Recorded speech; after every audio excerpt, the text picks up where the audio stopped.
안녕하세요. 목적에 이끄는 치과 원치훈 원장입니다. 오늘은 여러분들과 함께 이미디트 임플란트 플레이스먼트에 대해서 공부해 보도록 하겠습니다. 임플란트를 심는 시기에 따라서 4가지 정도로 분류를 할 수 있습니다. 각각의 장단점이 있는데 먼저 발치측시 임플란트 하나의 케이스를 보면서 어떤 장점이 있는지 먼저 살펴보도록 하겠습니다. 우리 흔히 만날 수 있는 케이스인데 사각 전치가 루트 캐리어스 때문에 발치를 해야 되는 상황입니다. 이 케이스는 제가 소위 말하는 쉴드 테크닉으로 발치를 하였는데, 이제 여기서 보시다시피 라비알 본이 굉장히 얇기 때문에 발치를 할 때 이 라비알 본을 굉장히 잘 보존을 하는 것이 중요합니다. 그래서 이 쉴드 테크닉의 기본 개념은 그 라비알 쪽 루트를 남겨놓음으로 인해서 번들본을 보호를 해서 궁극적으로 저쪽에 뼈를 잘 보존을 하자 하는 취지의 시술입니다. 어떻게든 아무튼 이 시술 말고도 이미디트 임플란트 리플레이스먼트를 할 때 기존의 발치와 뼈를 잘 보존을 하고 예지성 있게 계획을 세우는 것이 중요하다고 볼 수 있습니다. 네. 픽스터가 위치할 곳과 그 기존에 있는 뼈 라비알 쪽에 충분한 뼈가 형성될 수 있는 공간을 마련해 주는 것이 중요합니다. 일단은 쭉쭉 사진을 넘겨서 보시도록 하겠습니다. 이제 드릴링을 할 때는 초기 드릴링은 2mm 린데만 드릴을 사용하는 것이 좋습니다. 이니셜 드릴링 하는 포인트는 서지컬 프레닝 하는 단계에서 먼저 생각을 하고 시작을 하셔야 됩니다. 저는 초기 드릴링을 고속으로 셀라인 이리게이션을 하면서 하고 그 다음부터는 저속으로 셀라인 이리게이션 없이 합니다. 이니셜 드릴링 하는 포인트 잡는 것이 굉장히 중요하고 그 다음은 임플란트 픽스터의 롱 엑시스, 의도된 롱 엑시스에 따라서 드릴링을 바꿔서 하는 것이 좋습니다. 드릴링을 마치고 이제 조심스럽게 픽스터를 넣는 것입니다. 이제 잘 아시겠지만 발치 즉시 임플란트 식립할 때 축비 고정력을 얻는 것이 굉장히 중요하고, 또한 임플란트를 어디다가 심어야 될지 생각을 하면서 심어야 됩니다. 임플란트를 어디다가 심어야 되느냐 하는 것은 결국 보철 모양이 얼마나 예쁘게 나오느냐랑도 연관이 있지만, 최종적으로 치유가 됐을 때 주변 뼈와 주변 연조직과 어떤 서로 상호적인 균형적인 위치에 놓이는가, 궁극적으로 장기적인 성공과 연관이 되어 있기 때문에 이것이 임플란트 이미디트 리플레이스먼트의 키포인트라고 할 수 있습니다. 식립하고 초기 고정력이 괜찮으면 어버트먼트를 연결해서 이미디트 프로비저널라이제이션을 생각을 할 수 있습니다. 방향을 살펴보려고 어버트먼트를 꼽아보았고, 네. 그리고 임플란트 픽서와 원래 있던 알베올라 본 사이에 갭이 있기 때문에 여기가 이제 보온 그래프트를 해야 되느냐 말아야 되느냐 해서 결론적으로 이제 알베올라 본이 두꺼울 경우 초구치 같은 경우에는 생략을 해도 괜찮겠지만은 이제 발치와와 픽서 주변의 갭의 보온 그래프트를 하는 것이 더 보온 보존하는데, 뼈 보존하는데 좋다고 되어 있습니다. 그래서 픽서 내면에 보온 그래프트가 들어가지 않게 커브스코를 먼저 체결하고 보온 그래프트를 넣고 다시 빼고 힐링이나 아니면 템포러리 크라운을 연결을 하게 됩니다.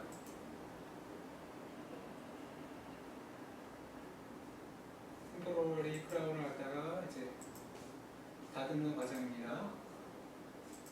그래서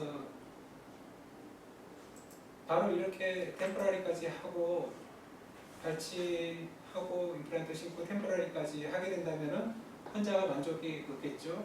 자, 그리고 교합은 닿지 않게 해주고 이런 식으로 방향이 잘 심어지면은 모양이 잘 나오게 되고, 궁극적으로 바이오로직하게 본과 소프트 티슈, 픽서 위치가 조화로운 곳에서 힐링이 되면은 이것이 스테이블하게 장기적으로 좋은 결과로 갈 수 있다고 생각을 합니다.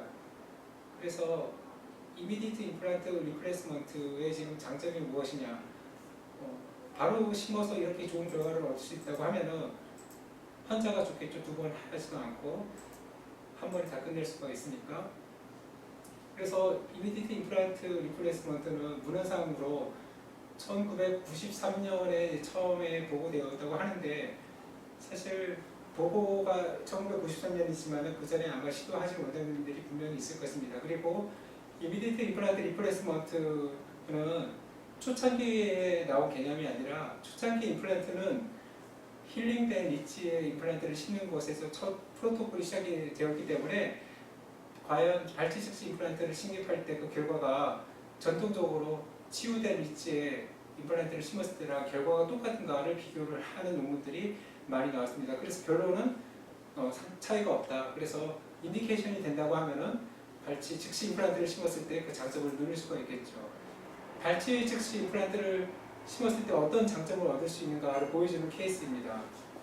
75세 여자분이신데 이분이 이제 하악의 양쪽에 보철이 있고 임플란트가 있는데 전치부 보철이 페일돼서 루트 캐리어스 때문에 새로운 보철을 해야 되는 케이스입니다. 여러분들 보시다시피 이 전치부 보철을 다시 해야 될 때 양쪽에 보철이 있고 임플란트이기 때문에 전치부에 새로운 보철을 할 때는 임플란트 말고는 방법이 없겠죠. 그런데 지금 이미 발치가 오래전에 돼서 파닉 부위 41번, 42번 치아 부위는 리치가 거의 나이트 엣지이기 때문에 물론 43번을 발치를 해야 되는데 어디다가 임플란트를 심어가지고 할까. 물론 이제 GBR을 할 수도 있고 또 43번만 발치하고 31번 치아는 살려가지고 보철을 할 수도 있겠지만은 어차피 픽스터가 2개 들어가야 되고 파닉이 있게 된다고 하면은 자 임플란트를 이미디트하게 심을 수 있다고 하면은 굉장히 쉽게 결과를 만들 수 있다 하면은 전략적으로 저는 31번 발치하고 43번 발치하고 임플란트를 심었고 그래서 결과를 이렇게 만들어 드렸습니다.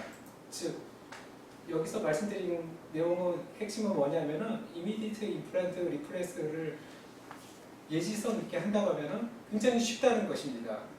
환자도 만족도가 높고 그렇기 때문에 이게 언제 하면 좋고 어떻게 하면은 잘 되는가 하는 것을 오늘 여러분들이랑 같이 공부를 하려고 합니다.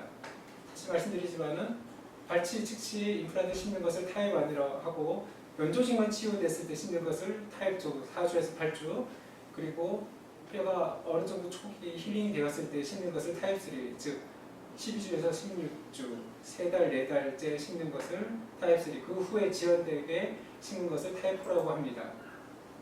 보통 이미디트 임플란트 리플레이스먼트 할 때 우리 치과 선생님들이 대부분 이제 고정적으로 생각하고 계시는 게 초기 고정력이 굉장히 좋아야 이게 성공한다라는 생각을 다 갖고 계실 것입니다. 맞습니다. 초기 고정력이 굉장히 중요합니다.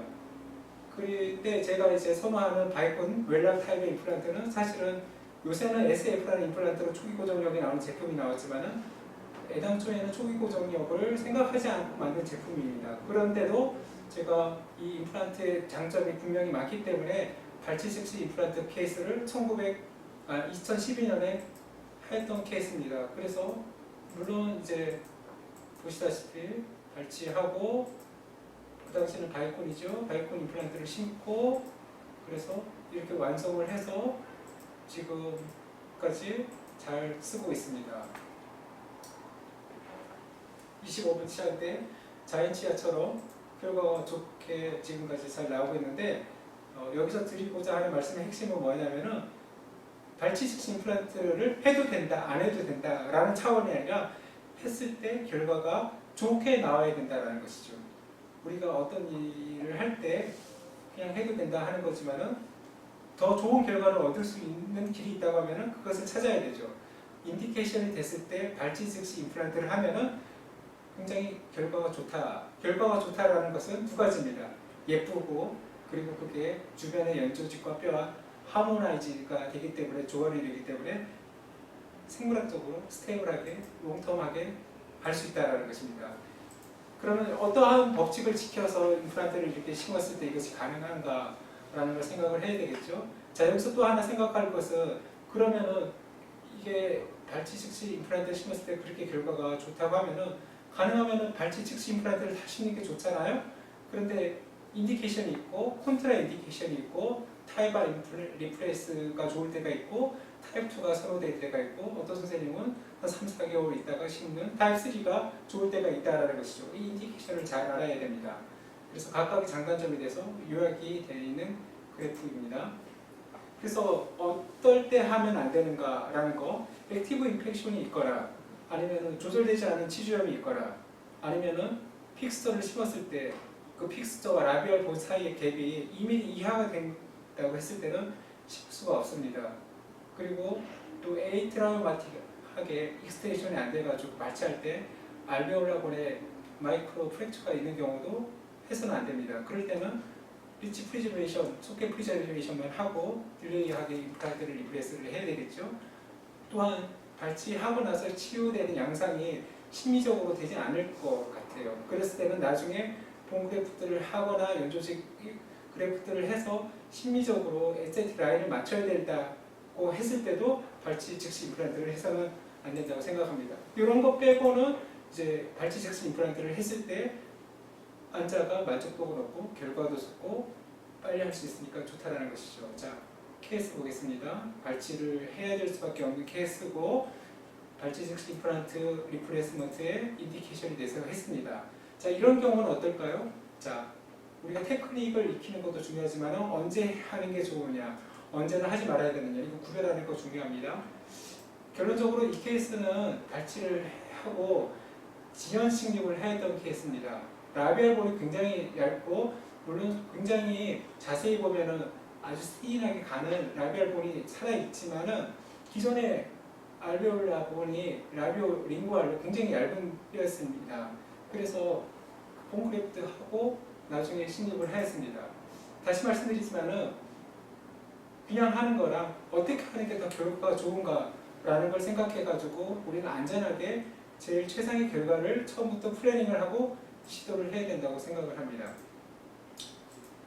그래서 지금 보여드린 케이스는 저런 식으로 마무리를 했고, 자, 이제부터 말씀드릴 거는 임플란트 식립 깊이에 대해서 조금 말씀드리려고 하는데, 식립 깊이 혹은 식립 위치, 메지오 디지탈로는 센터에 놓여야 되겠죠. 라비오 링구알로는 그것도 역시 가능하면 센터에 놓여가지고 나중에 보철할 치아 센터에 임플란트가 들어가는 게 좋을 겁니다. 그러면 깊이는 어떻게 하는 게 좋은가?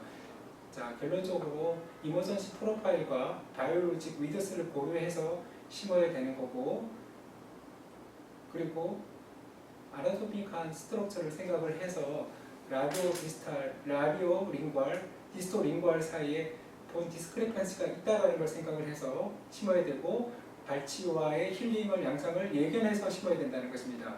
즉, 나중에 힐링되는 곳의 뼈가 픽서를 감싸주고 있어야 되지 그 바깥에 놓이게 임플란트가 심어서는 안 된다는 것이죠. 자, 우리가 치아가 메지오 디스탈로는 조금 더 알베올라 볼이 코로날 쪽에 위치하고 있다는 것, 그리고 라비오 링구알로는 좀 더 에피칼로 위치하고 있다는 것을 알고 있습니다. 그래서 평면 엑스레이에서 봤을 때는 임플란트가 조금 깊이 심어진 것처럼 보이지만은 CT에서 봤을 때는 라비오 링구알의 크레스탈 본 탑 부분에 거의 임플란트가 놓여 있게 식립된 것을 볼 수 있습니다.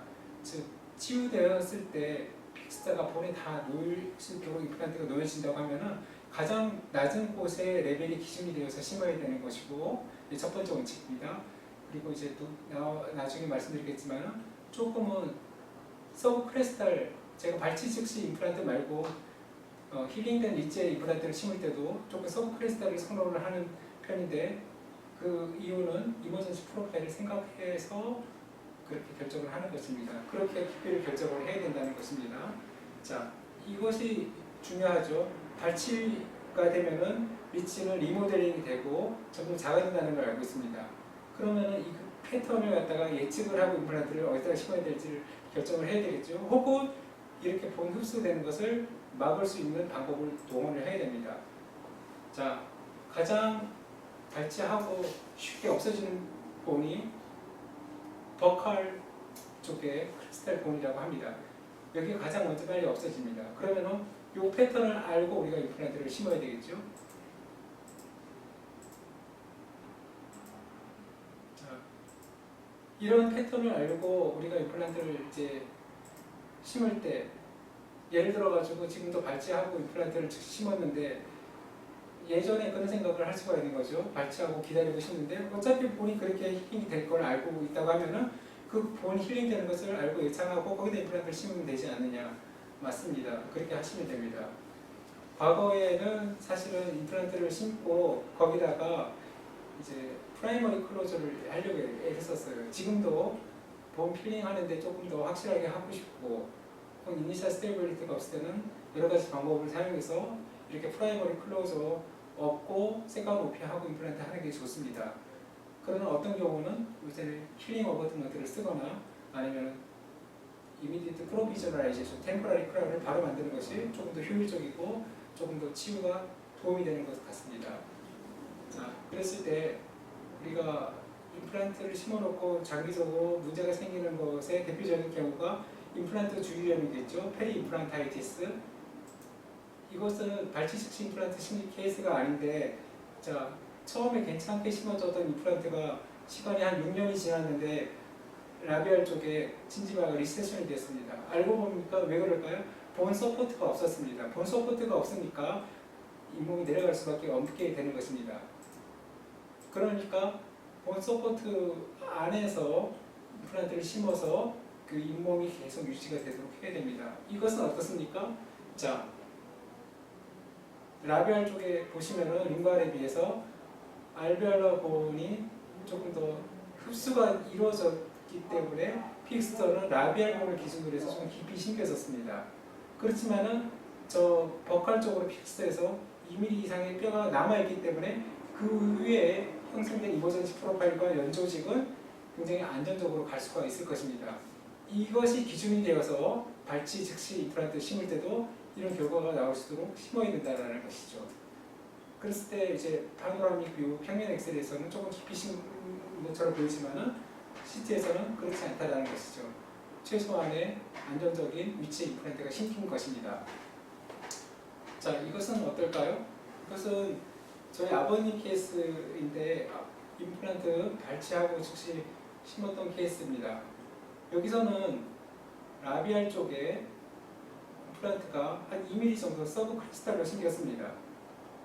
지금 제가 발치가 되고 치유가 다 이루어진 곳에 임플란트를 심는다고 하더라도 구치부에서는 리치가 상태가 자연치어처럼 좋다 한다고 하면은 2mm 서브 크리스탈 스닙을 갖다가 선물을 할 것입니다. 그 이유는 지금까지 말씀드린 그런 이유 때문입니다. 이머전시 프로파일을 생각을 했을 때 서브 크리스탈로 심겨져야 조금 더 자연스러운 결과가 나오기 때문입니다. 그랬을 때 그렇다고 하면은 발치 즉시 임플란트를 식립할 때도 이것을 생각하고 임플란트를 심어야 되겠죠.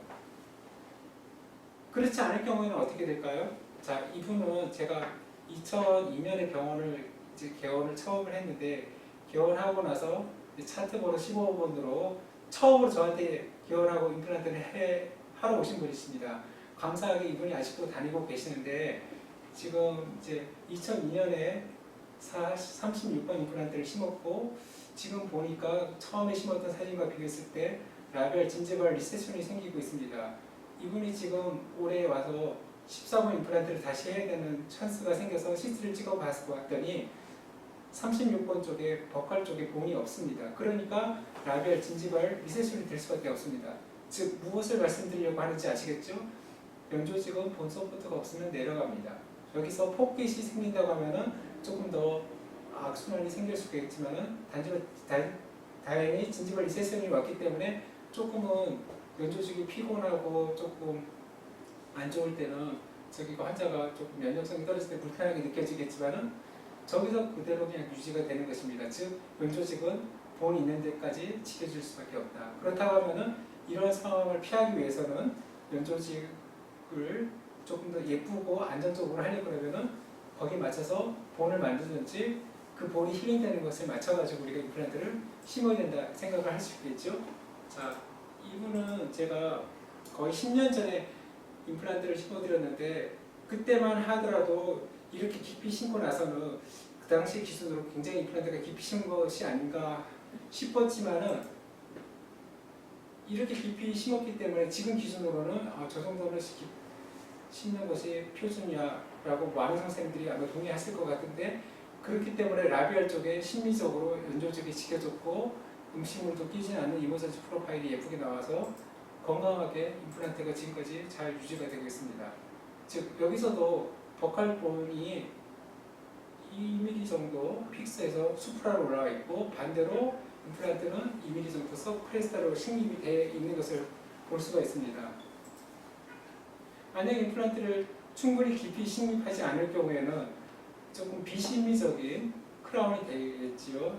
저렇게 갑자기 어브럽트하게 크라운이 이제 이머징 되거나 아니면 작은 크라운을 할 수밖에 없는 상황인데 뭐 저걸로 만족하는 것은 과거 기준이고 이제 조금 더 이상적으로 발전적인 목표를 세운다고 하면은 조금 더 자연치하에 비슷한 결과를 만들어 드려야 될 거라고 생각이 됩니다. 그래서 얼마 전에 조금 전에 보여드렸던 저희 아버님 케이스인데 발치하고 임플란트를 식립할 때 기준을 이런 것을 기준을 두고 식립하였고 지금까지 결과가 스테이블하게 잘 유지되는 것을 볼 수 있습니다. 물론 지금 같으면 지르코니아로 고쳐를 했겠죠. 지르코니아가 표면이 더욱더 깨끗하게 씻겨지는 것을 알고 있기 때문에 자 그래서 이제 우치부건, 전치부건 임플란트를 심을 때 초기 고정력을 얻을 수 있고 그리고 인디케이션이 되면 좋은 결과를 얻을 수 있으니까 임플란트를 지금 말씀드린 그러한 것을 염두하고 임플란트를 식립을 하면 좋은 결과를 얻을 수 있습니다. 그 케이스 하나씩 보여드리겠습니다. 여기서도 보시는 것처럼 임플란트가 버컬 쪽, 팔라탈 쪽에 약 2mm 정도 서브크레스탈로 심겨져 있고 발치할 때 그러면 저런 위치를 어떻게 찾을 수 있습니까? 기준을 찾아야 되겠죠. 가장 낮은 본을 기준으로 해가지고 거기보다 한 2mm 정도 들어갈 수 있고 임상적인 팁으로는 픽서 심고 힐링 어버트먼트를 높이가 5mm 정도 되는 것을 넣어버리면은 그러면은 거기가 주변에 있는 잇몸이랑 이제 같은 라인으로 진행한다고 하면 픽서가 적절하게 심긴 것으로 볼 수 있습니다. 왜냐하면 바이올로직 위드스를 3mm 정도 생각하고 2mm 정도 서브크레스탈을 올린다고 했을 때 5mm 정도가 공식적으로 나오게 됩니다. 자, 이 슬라이드는 버코링구알 그리고 메조디스탈 사이에 치아에 디스크레판시가 있다는 것을 보여드리려고 찍은 사진입니다. 소구치에서 이러한 현상이 심하죠. 그래서 그것을 감안하고 임플란트 위치를 결정하고 심어야 된다는 것이고 상악 전치와 상악 소구치에 저런 디스크레판시가 심합니다. 잘 보시겠지만은 페리오돈탈 리가멘트가 루트에서 보면은 라비오 팔라탈하고 메조디스탈하고 저렇게 웨이빙이 있습니다. 그 차이만큼 알베올라 볼의 차이가 있으니까 어디에 기준을 심어야 되는가? 네. 이 사진은 여러분들에게 한눈에 딱 임플란트 식립의 깊이에 대해 기준에 대해서 보여드리기 위해서 만든 것입니다. 평면 박스에다가 임플란트 심는 게 아니라 저런 말 한 장 같은 리치에다가 임플란트를 심기 때문에 어디에 가장 임플란트가 깊이 심겨지는 높이의 기준이 되느냐 하는 것은 보시면 알겠고 보통 그게 라벨 크레스탈 사이드가 가장 낮은 곳이니까 거기가 픽스가 다 들어갈 정도로 심어야 되는 거고 그러니까 나머지 부위는 조금 더 꽤 깊이가 심겨지겠죠. 여기서 이제 놓치지 말고 아셔야 될 게 보철을 할 때 어떤 보철을 하느냐에 따라서 또 처음부터 임플란트 식립의 깊이가 달라진다는 것입니다. 저는 익스트라오럴 시멘테이션을 즐겨 쓰기 때문에 사실 시멘리스 보철을 합니다. 그렇기 때문에 임플란트 마진이 조금 깊이 있어도 크게 문제가 될 건 없습니다. 이게 웰락에서 바이콘 타입 임플란트에서 가능하기 때문에 그렇게 하는 이유는 생물학적으로도 좋고 심리적으로도 좋고 그렇기 때문에 이런 식립 위치에 대한 기준을 갖다가 저는 제 환자들한테 항상 적용을 하고 있습니다. 만약에 이제 본크래프트를 할 수 있으면 좋겠지만 본크래프트를 못하는 경우에는 어떻게 하면 됩니까? 지금 사진에서 보시는 것처럼 인접 치아의 CEJ보다는 조금 깊은 조금 더 긴 CEJ가 만들어지더라도 덴토 진지발 라인이 만들어지더라도 저기 스테이블하게 지켜져야 되겠다 한다고 하면은 임플란트를 기존에 버칼 쪽에서 가장 낮은 곳을 기준으로 해서 임플란트를 씹어버리면은 그 위에 있는 여조직은 지켜지기 때문에 저렇게 임플란트 식립 깊이를 설정을 하시라고 권유를 드리고 싶습니다.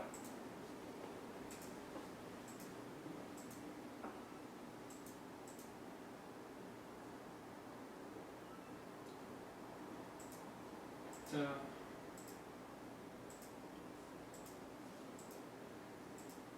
그러한 원칙을 가지고 임플란트를 심었을 때 자연스러운 이제 모양이 나올 수 있다는 것이고, 사실 이 정도 되는 케이스는 쉽게 할 수가 있겠죠. 왜냐하면은 뼈가 충분히 좋잖아요. 네. 그랬을 때 초기 고정력을 어디서 어떻게 얻느냐 하는 이니셜 포인트만 잘 잡아가지고 한다고 하면 어렵지 않을 거라고 생각을 합니다. 이것이 지금까지 말씀드린 것을 조금 더 체계적으로 설명하려고 만든 그래프인데, 최종 보철볼의 크라울의 크기와 픽스처 혹은 픽스처 어버트먼트 정션 부위 혹은 어버트먼트 넥 부위와 최종 보철볼의 그 갭의 차이만큼 이행되는 그 이행 거리가 있고, 그만큼 픽스를 깊이 심어야 이머전지 프로파일이 자연스럽게 나온다라는 것을 제가 도표를 한번 만들어 보았습니다. 임플란트가 이렇게 S자 커브로 자연스럽게 나오기 위해서는 생물학적인 그런 구조와 임플란트의 독특한 구조, 픽서와 그 다음에 어버트먼트와의 그 최종 보철물 간의 관계가 조금은 자연치 않은 거의 일직선으로 위에부터 아래까지 이제 같은 크기로 나가지만 임플란트는 그렇지 않기 때문에 이러한 곡선이 나오고, 그런 곡선이 나오실 때 어떻게 우리가 뼈하고 연조직 그리고 임플란트 위치를 설정을 해야 되는가 생각을 해야 된다는 것입니다. 자, 지금까지 말씀드린 내용입니다. 자, 지금부터 이제 추가로 말씀드릴 것은 힐링 어버트먼트를 최대한 활용하라라는 것인데, 임플란트를 갖다가 심을 때 뼈가 픽스에 다 올라가는 것이 분명히 좋습니다. 그래서 픽스가 다 묻힐 수 있는 곳에 임플란트를 갖다가 심어야 되는데, 그 위에 볼이 오버클러스 된다고 하면은 나중에 어버트먼트를 연결을 할 때 풀 인게이지먼트가 안 되기 때문에 힐링 어버트먼트 2차 수술할 때부터 주변에 좀 익세시브하게 오버클러스 된 뼈를 쳐내버려야 됩니다. 근데 이게 사실 귀찮은 일이 될 수가 있어요. 뼈가 차오르는 거 좋은데. 그래서 이제 저는 고정력이 나왔을 때 가능하면 템포라리를 바로 만들어 드리거나 아니면은 힐링 어버트먼트를 쓰라는 것이죠. 그랬을 때 연조직은 물론 뼈도 힐링이 나중에 최종 보철물에 어울리게 힐링이 자연스럽게 되고, 이렇게 힐링 어버트먼트를 넣었을 때 본그루프도 잡아주고, 그리고 상피의 힐링도 예쁘게 잘 유도를 하기 때문에 발치 즉시 임플란트를 심을 때 초기 고정력이 나오면은 이제는 힐링 어버트먼트를 바로 쓰시라 이렇게 권유를 드리고 있습니다. 자, 지금 계속 이제 케이스를 보실 때 제가 어디다가 임플란트를 심어야 될까 하고 플래닝 해는 것을 잘 유념해서 보시길 바랍니다. 플래닝이 굉장히 중요합니다. 어디다가 어떤 위치 임플란트를 심을까 플래닝이 되면 이니셜 드릴링을 어디를 해야 될 것인가 그것이 결정이 되고, 그렇게 된다면은 프레퍼레이션 할 때 드릴링을 어디까지 해야 이니셜 스테빌리티 얻을까, 그렇게 된다고 하면은 그 다음부터는 이미디트 임플란트 리플레이스 못하는 게 어려움이 없습니다. 그리고 그 후에 결과는 프리딕션 할 수밖에 없다는 것을 지금 제가 이론적으로 설명을 드렸으니까요. 자, 이 케이스는 제가 프라이머리 클로저를 얻었고 힐링을 나중에 연결을 했는 케이스입니다.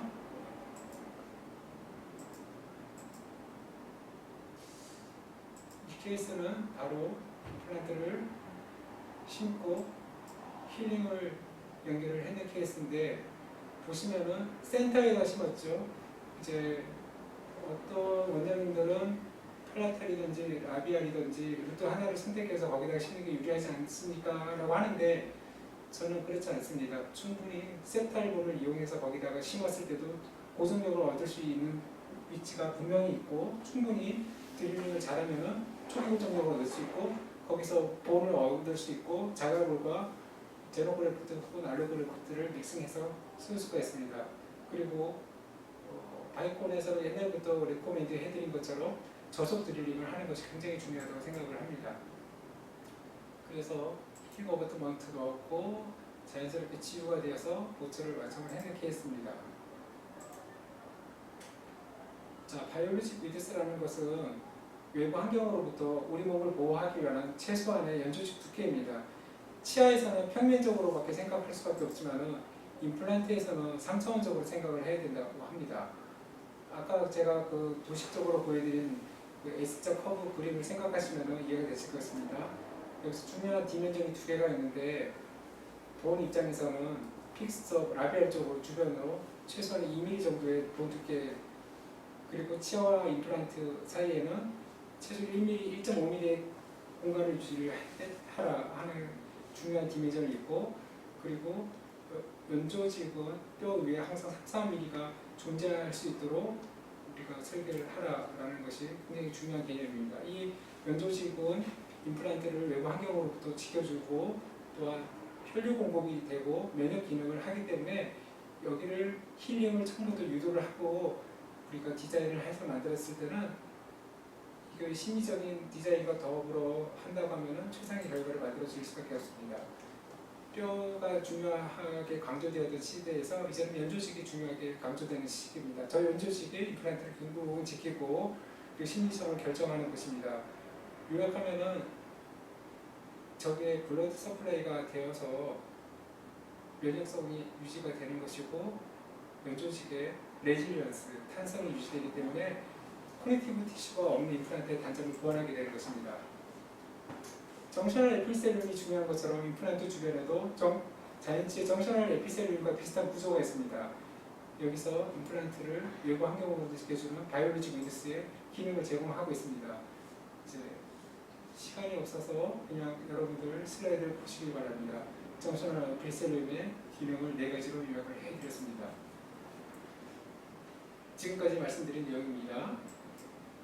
자, 그래서 이건 최근에 제가 읽었던 저널인데 치주염에서 포켓에 대해서 이제 자세히 설명한 저널입니다. 페소제네시스, 히스토페소제네시스, 히스톨로지에 대해 설명을 드리면서 요약하면은 그 치주염에서 정셔널 에피셀륨이 결국은 아래 커넥티브 티슈가 파괴되어서 아래로 마이그레이션 되면서 포켓이 생길 수밖에 없고, 그래서 그것이 치주 질환의 악순환이 된다라는 것인데, 이 자연 치아에서 이러한 일이 생기는데 임플란트에서는 조금 다르게 적용을 돼야 되고, 구조적으로 처음부터 안정적으로 만들어진 임플란트에서는 자연 치아의 그 포켓의 개념을 그대로 적용하기가 어렵다라는 것이 제가 이것을 읽고 나서 느낀 것이고, 자연 치아에서 포켓이 생기지 않게 노력을 해야 되는 것처럼 여기에서 간단히 임플란트에 대해서 이 전에서 언급을 하는 것이 있는데, 임플란트에서 시멘이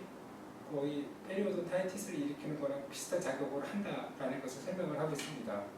그래서 우리가 포켓에 대해서 조금 오해를 해받는 것이 있는데, 자연 치아에 적용되는 포켓의 개념을 임플란트에서는 적용을 갖다가 그대로 안 했으면 좋겠습니다. 이 케이스를 보시면은 임플란트 제가 말씀드린 것처럼 중앙에 그리고 깊이에 맞춰서 잘 심었습니다. 그래서 자연스러운 결과를 얻었습니다. 연조직에 특히 커넥티브 티슈에는 프로테오글리칸과 글라이서 아미노글리칸이 있어서 전해질을 조절해서 세포와 전해질의 이동이 있게 만들고 수분 조절을 해서 일정한 진지와의 레질리언스를 유지를 한다고 합니다. 이 힘으로 인해서 상피가 증식이 되고 상피가 일정한 구조를 유지를 하고 있고, 그리고 커넥티브 티슈 어태치먼트가 없지만은 임플란트가 외부 환경으로부터 항상 밀접한 콘택을 이룰 수 있도록 유지를 하고 있다는 것입니다. 임플란트 주위염이 생기는 이유는 무엇입니까? 본이 높기 때문에 본이 없는 것만큼 연조직이 서포트가 안 돼가지고 포켓이 생기는 것이고, 이게 임플란트 주위염의 원인입니다. 연조직은 뼈가 필요합니다. 그리고 뼈가 이식을 했는데 이식한 뼈가 날아가거나, 혹은 아니면은 음식물을 잘 못 닦거나, 아니면은 심연이 남았을 때 그러한 자극이 되어서 저런 현상이 생기는 것입니다. 지금 말씀드린 이유가 없다고 하면은 한번 안정적으로 만들어놓은 구조는 스테이블하게 갈 수밖에 없습니다. 그래서 그런 측면에서 포켓과 임플란트가 완성되었을 때 생물학적으로 안정된 구조를 우리가 잘 구별을 해서 생각을 해야 됩니다. 자, 지금부터는 웰락 임플란트, SF 임플란트를 사용해서 이미디트 임플란트 리프레스를 했던 케이스를 보여드리려고 합니다. 임플란트를 오래 하다가 보면은 항상 원장님들 마음이 다 동일하잖아요. 가령 내가 해드린 임플란트를 최상으로 잘 해드리고 오래 쓰게 해드리고 싶지만은 사실 자기 치아도 관리가 안 돼서 망가지는데 임플란트가 우리가 아무리 잘해도 여러 가지 내적인 한계가 있을 수밖에 없습니다. 물론 의사가 잘못해서 생기는 부작용도 있을 수 있고 환자가 관리를 잘 못해서 예를 들어서 한 3, 4년 만에 갑자기 나타나는 분들이 가장 문제가 많이 되죠. 정기적으로 체크를 안 받고 근데 그런 것들 다 잘 시켰다고 하더라도 의사가 잘 심고 환자가 잘 유지를 하고 정기 체크를 잘했다 하더라도 내재적으로 임플란트에 문제가 생길 수밖에 없는 것들이 있습니다. 페리 임플란타이티스는 그래도 우리가 조금 원칙에 맞게 심는다고 하면은 제로분 로스 얻을 수 있습니다. 그러나 가장 우리가 아무리 노력해도 극복하기 어려운 것 중 하나가 파절인 것 같습니다. 물론 교합을 조금 더 적극적으로 잘 조절하고 덜 닿게 하고 여러 가지 노력을 하면은 조금은 줄일 수 있겠지만은 잘 씹으려고 만드는 것이고 누적되면은 프랙처가 생길 수밖에 없는 것 같습니다. 그래서 웰락 임플란트는 그래도 바이콘 타입 임플란트는 파절에 대해서 강한 것 같습니다. 물론 다른 장점도 많지만 그렇기 때문에 제가 굉장히 많은 임플란트를 많이 써봤는데 웰락 임플란트를 지금 많이 환자들한테 추천하고 열심히 심는 이유가 그것입니다. 노력한 만큼 결과를 줄 수 있기 때문입니다. 이런 일이 생기지 않았기 때문입니다. 자, 그래서 웰락 임플란트로 지금 발치 측시 임플란트 했던 케이스들을 모아서 보여드리겠습니다. 25분 치아가 오래되어서 이제 발치를 해야 될 수밖에 없는 상황이고 제가 말씀드린 원칙과 같이 심었습니다. 웰락 임플란트에서 SF 임플란트는 초기 고정용이 나오는 임플란트입니다. 그래서 마운터도 있습니다. 그런데 저는 힐링 어버트먼트를 그대로 사용해서 초기 고정력을 얻는 테크닉을 사용할 때도 있습니다. 이 힐링 어버트먼트가 픽스처 내부 월에 모두 다 콘택되지 않고 상부에만 콘택이 되기 때문에 조금 많이 조여도 나중에 골유적이 된 다음에 힐링 어버트먼트를 빼내는데 큰 문제가 없습니다. 이렇게 하면 조금 간단하게 할 수가 있죠. 왜냐하면 처음부터 힐링 어버트먼트를 나중에 남겨둘 것을 생각하고 임플란트를 심었기 때문에 식립 깊이도 제가 볼 수가 있겠고 그리고 시술 자체도 간단하게 할 수가 있겠죠. 네. 그랬을 때 힐링이 깨끗하게 돼서 결과가 잘 나온 것을 볼 수가 있습니다. 또 다른 케이스입니다. 네. 44분 치아 루트 캐리어스 때문에 발치를 할 수밖에 없었고 자 이런 경우에 이제 드립 플래닝을 잘해야 되겠죠. 어디다 임플란트를 심어야 될지. 그래서 가장 아이디어한 곳에 찾아서 심었고 발치 즉시 심었는데도 연조직이 저렇게 예쁘게 힐링이 잘 됩니다. 그리고 여러분들 보시다시피 다른 임플란트는 요새 스크루 홀을 저렇게 많이 만들죠. 근데 스크루 홀이 없으니까 조금 더 심미적으로 보이지 않습니까? 나중에 어떻게 관리가 되는가 하는 부분도 웰락은 문제 없이 관리할 수 있는 방법이 있습니다. 네. 그렇다고 하면 가능하면 자연스럽게 저렇게 할 수 있다면 하는 게 좋겠지요. 네. 자, 이것도 다른 케이스입니다. 똑같이 발치할 수밖에 없는 상황이고 인디케이션이 되어서 심었습니다. 이 엑스레이에서 여러분들이 잘 봐주실 것은 지금 35번 임플란트를 발치 즉시 심었는데 36번 임플란트를 보십시오. 굉장히 깊이 심은 것처럼 보이지만 자, 이 임플란트 제가 2011년에 심었습니다.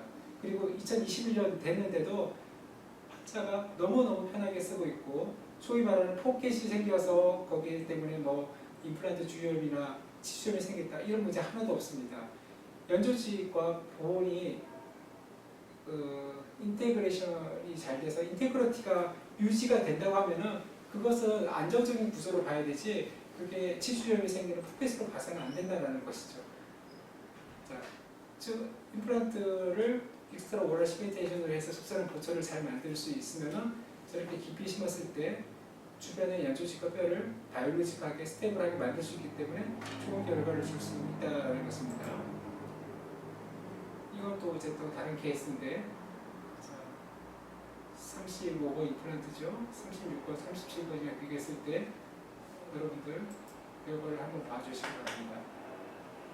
이거는 이제 임플란트 역사를 잘 보여줄 수 있는 사진인데 10년 전에, 20년 전에 그 프로토콜대로 임플란트 심었을 때 어떤 재료를 썼고 어떤 보철 모양이 나왔고 자 지금 최근에 35mm 임플란트를 이미디트하게 심었고 조금 깊이 심었을 때 결과가 어떤 것이 과연 자연스럽게 보이는가, 어떤 식물 깊이가 조금 더 유리한 것인가 하는 것을 이 슬라이드를 보시면 여러분들 아실 것이라고 생각됩니다.